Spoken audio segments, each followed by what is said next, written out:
Pamela Springsteen is back playing Angela Baker, the Angel of Death, the very creative killer from the previous Sleepaway Camp movies. In Sleepaway Camp 3, Teenage Wasteland, and yet again, we have a model character on the cover who's just not Pamela Springsteen, so I don't know, whatever.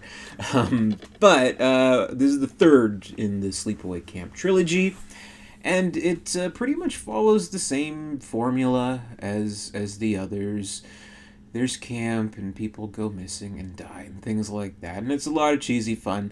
But I think this third one, to its credit, it adds a little bit more plot wise, doesn't it? Like a few kind of extra special things, I don't know, to give it a little bit more, I don't know, spice to the plot, for lack of a better way of putting it. Because, well, okay, so for one thing, Angela is not a counselor as she was in the previous film, but rather she's posing as a person in the camp, a camper, basically. She kills one girl who's being sent to the camp and poses as her, basically, so she's back to where, basically, she was in the first one, as a camper. And what's interesting about this camp and what's different about it is that it's kind of this social experiment, and we have a group of kids. Half of them are like disadvantaged from the inner city, and the other half are kind of like well-off, kind of rich kids who all have to intermingle and see what differences all put us apart and what brings us all together and all whatever stupid kumbaya, let's sing around the fire crap. Quite appropriately, that's what at least they try to do here. But there's that, and there's also another interesting plot element is that, well, naturally we have some kids from the wrong side of the tracks who are violent, maybe gang related, and carry little weapons here and there, little switchblades or whatever. And so we got to have a little bit of authority besides just like the mom and pop, camp counselors. So they have a cop who's kind of making sure everything goes right, and the cop is the father of a boy who they actually establish in the movie that he's a son of a cop who was killed in the previous movie, Sleepaway Camp 2, Unhappy Campers. And so he has heard of this Angela, and he is bound for revenge, and he's looking out to see if the criminal returns to the scene of the crime, and indeed she does, because that's just her nature to do so. And he's, on the hunt, basically, and it all kind of comes together in a fun way, where we have all the stuff from the previous film, but I think we have a little bit more, a little added, I don't know, tension in the movie with this cop character. So that's kind of cool. And I don't know, we peer into Angela's mind a little bit. There's one good scene where she kind of has like this delusion where she's singing the I'm a Happy Camper song, and like everyone's cheering for her. She's like, thank you everyone, I know it's been hard, but I love you guys so much. She's like, yeah, that's what goes on in her head. That's what she really wants. She wants this great camp atmosphere, and because she doesn't get it, she gets a little knife happy. What can I tell you? And once again, there are great murders here and there. There's one with like a firecracker in the face that's really good, and beaten to death with a stick, and raised up to the highest point of a flagpole and dropped down, and really, really cool stuff. Really fun stuff. And once again, as I mentioned with the other two, it is kind of in the tradition of like the Friday 13th movies, and they make no, ifs, ands, or buts about it.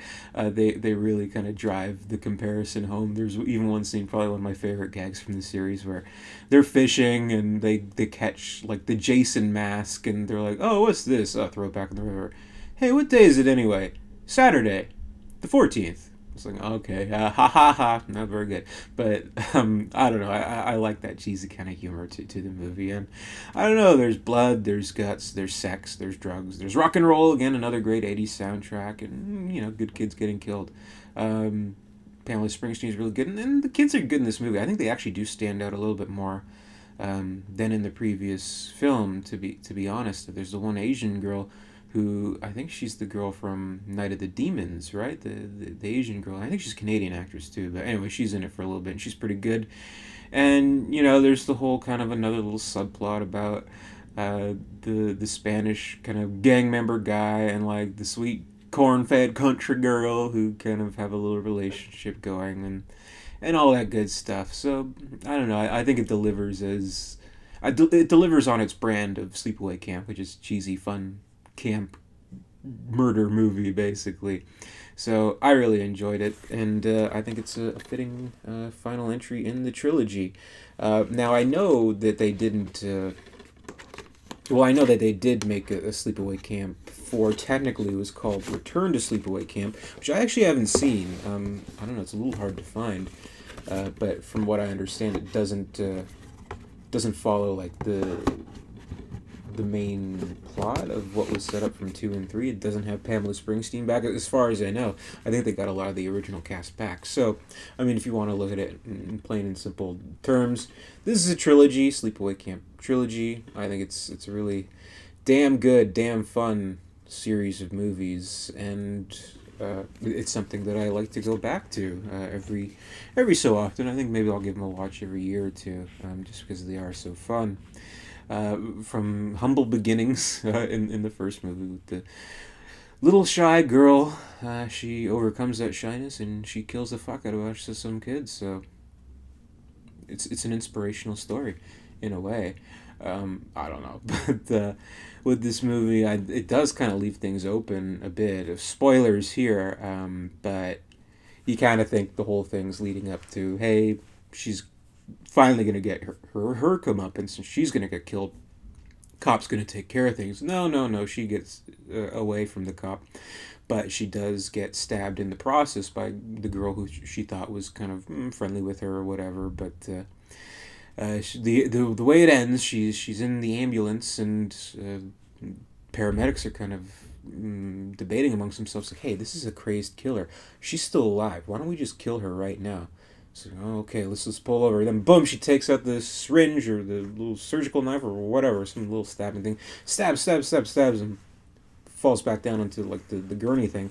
She's like, just taking care of business, and that's where it ends. So we don't really know if she's alive or dead. Maybe the fourth movie, Return to Sleepaway Camp, has an answer, but I don't quite think so. But comment below and let me know if Return to Sleepaway Camp follows any of the continuity.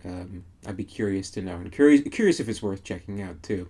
But as it stands, the trilogy is excellent, lots of fun, and I love Angela as a character. Again, I'll stress it as I did in the previous review. She's among the top horror icons in my opinion. Angela Baker, the Angel of Death. She's pretty awesome. So, thanks for watching. That's my Sleepaway Camp 3 review and my review of the trilogy.